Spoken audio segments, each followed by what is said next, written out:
नमस्कार, welcome to my channel ज्ञान एक खोज। नक्षत्रों के सीरीज को पढ़ाते हुए आज हम सद्भिषा नक्षत्र की ओर बढ़ेंगे। सद्भिषा नक्षत्र जिसका नक्षत्र स्वामी राहु है, ये राहु का तीसरा नक्षत्र है। पहला आद्रा जो कि मिथुन राशि में पड़ता है, दूसरा स्वाति जो कि तुला राशि में पड़ता है और तीसरा सद्भिषा नक्षत्र जो कि कुंभ राशि में पड़ता है। ये अगर राशि चक्र में देखें तो तीसरे, सातवें और 11वें मतलब कि काम त्रिकोण में पड़ता है। अर्थात तीनों राशियों में जो कि राहु का प्रभाव है, अगर ये तीनों राशि में से कोई भी है तो आप में काम भावना ज़्यादा रहेगी। चलिए इस नक्षत्र की चर्चा करते हैं। त्रिकोण भाव को हम अगले वीडियो में पढ़ेंगे, त्रिकोण कैसे निकाला जाता है। सद्भिषा का अर्थ 100 औषधि माना जाता है, अर्थात इस नक्षत्र में जितने भी आयुर्वेदिक औषधियों का जो प्रयोग होता है वो इसी नक्षत्र में शुरू करने माना जाता है, अच्छा प्रभाव मिलता है। शब्दार्थ के अनुसार सद्भिषा के फूल के आकार में 100 तारे माने गए हैं। देवता वरुण हैं और यह कुंभ राशि में 6 डिग्री 40 मिनट से 20 डिग्री तक अवस्थित है।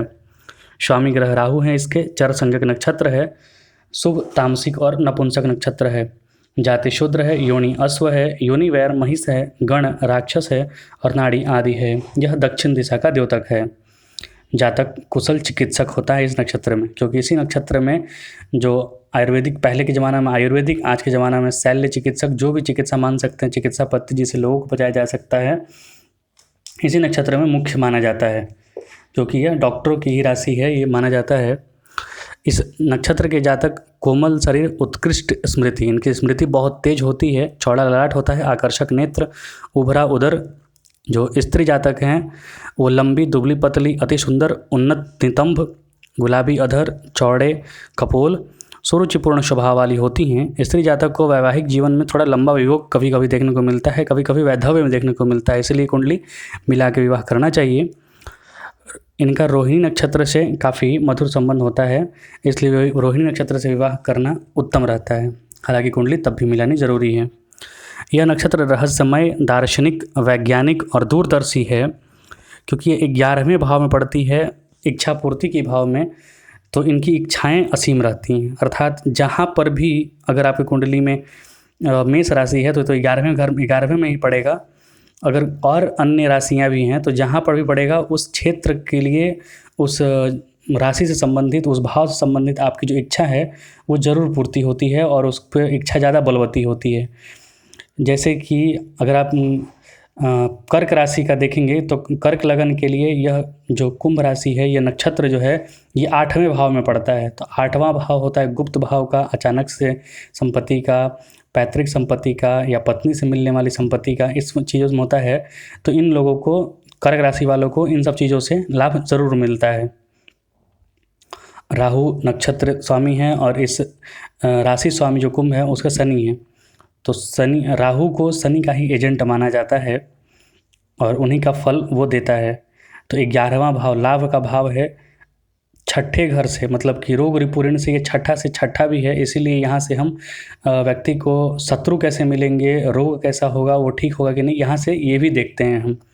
चलिए नक्षत्र के कारकत्व के बारे में चर्चा करते हैं।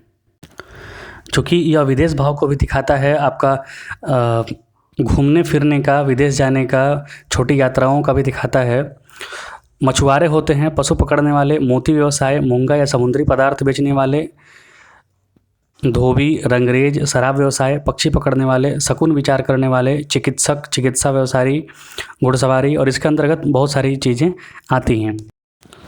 सद्भिषा नक्षत्र में उत्पन्न लोग प्रायः किलेबंदी, पार्टीबंदी या कूटनीति से अपने शत्रुओं को फंसाने वाले और स्वयं को सुरक्षित करने वाले होते हैं।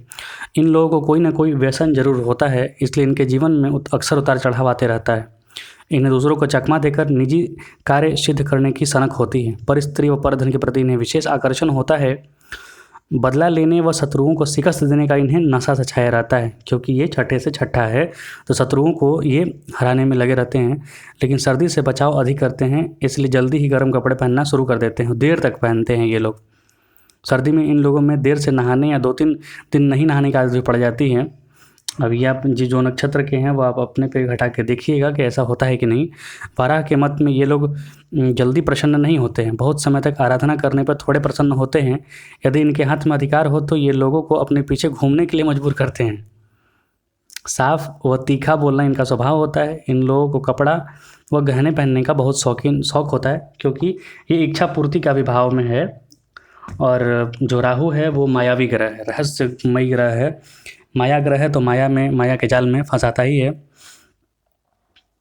ये लोग एकत्रित संपत्ति से बहुत कम अदल बदल करते हैं, अर्थात एकत्रित संपत्ति को जमा करके रखते हैं, क्योंकि ये कर्म भाव से 10वें भाव से दूसरा है, अर्थात कर्म का संपत्ति भी है। मतलब जो आप कर्म कर रहे हैं उसको संपत्ति में कैसे बनाना है उसका भी भाव है ये। इन लोगों की वैद्यक या चिकित्सा विषयों में रुचि होती है। पराशर कहते हैं कि ये चिकित्सा विषय के अच्छे जानकार होते हैं, लेकिन खुद किसी न किसी रोग से घिरे रहते हैं। पर स्त्री सेवन और मद्यपान इनकी कमजोरी होती है। अगर पर स्त्री सेवन और मद्यपान से ये अपने आप को दूर रखें, अपने चरित्र को सही रखें, तो ये बहुत मजबूत जातक होते हैं। साधारणतः इनका स्वभाव सहनशील होता है। पराशर जी ने कहा है, परदार मद्य सेवी क्लेश सहो वर्णे नरो धीरः स्थिर संचय स्थिर सुहृद भीषक क्रिया पंडितो रोगी। चरण फल में सतभिषा के प्रथम चरण में वाचाल यानी ज़्यादा बोलने वाला, दूसरे में श्रीमंत, तीसरे में सुखी और चौथे में पुत्रवान। अब थोड़ी बृहद चर्चा करते हैं। सतभिषा नक्षत्र के पहले चरण में सुतवा बदन, स्त्रियों का प्रिय, चमकीला शरीर, शास्त्रों के अर्थ को जानने वाला, बोलने में कुशल प्रवक्ता होता है। दूसरे चरण में स्त्री प्रेम करने वाला, गोरा रंग, खुले सम्मुख वाला, शत्रुओं को परास्त करने वाला, गंभीर व धैर्यशाली, रति भोग कुशल होता है। तृतीय चरण में बातों के रहस्य को शीघ्र समझने वाला, मोटे रोमों वाला, बालों के मतलब पैरों में बाल होते हैं, तीखा स्वभाव, सिकड़े से गाल व कान वाला, सांवला होता है। चतुर्थ चरण में बाघ के समान रोबीला चेहरा, प्रगल्भ स्वभाव, मुड़े बाल, पक्की बात कहने वाला, शिकारी स्वभाव वाला और राजा का प्रिय होता है। ये नक्षत्र के जातक काफ़ी रहस्यमयी भी होते हैं और दार्शनिक भी होते हैं। दार्शनिक इसलिए क्योंकि ये 11वें नंबर की राशि है और 9वां जो नंबर आता है भाव, वहाँ से आपकी संपूर्ण जो हाई लेवल की जो शिक्षा होती है वो सब पूर्ण हो जाती है। तो वहाँ से आगे जैसे कि 9वां भाव भाग्य हो गया आपका, आगे की शिक्षा हो गई। 10वां भाव शिक्षा, पूर्ण शिक्षा प्राप्त करने के बाद कर्म भाव हो गया, कर्म भाव, और फिर उसके बाद 11वां भाव जो आपका जो काम त्रिकोण में आता है, अर्थात काम की इच्छा जो होती है उसकी पूर्ति के लिए धन की आवश्यकता होती है आज के ज़माने में, तो उसका भी भाव है, इच्छा पूर्ति का भाव है ये। और चूँकि राहु है तो मन को भ्रमित और रहस्यमयी बना ही देता है। अधिक ताकतवर देखने का होड़। नक्षत्र की सीरीज में अगले चरण में नए नक्षत्रों को पढ़ेंगे। धन्यवाद।